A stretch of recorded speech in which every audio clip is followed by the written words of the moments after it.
Hey guys, good morning. It's Tony. GameStop is going absolutely crazy. I'm pretty sure this movement is due to the fact that it has been added to the Russell 1000 and 3000.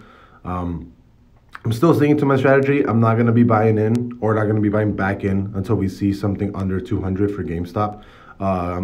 Generally, right now, I'm looking to buy GameStop closer to the 190 level as opposed to 180.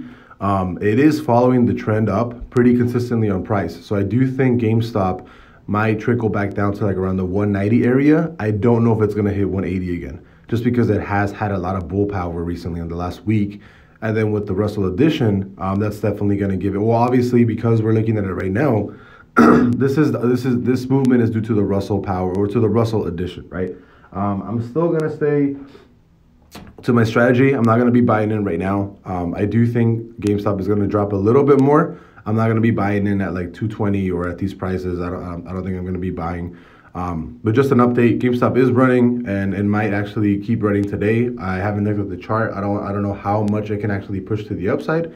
But it could definitely have a heavy move on the upside if there's enough volume on GameStop side. But for the most part, like I said, I am still personally waiting till it drops back down to somewhere in the 200 range, possibly 190, and then I'll be buying back in. I'll see you guys later.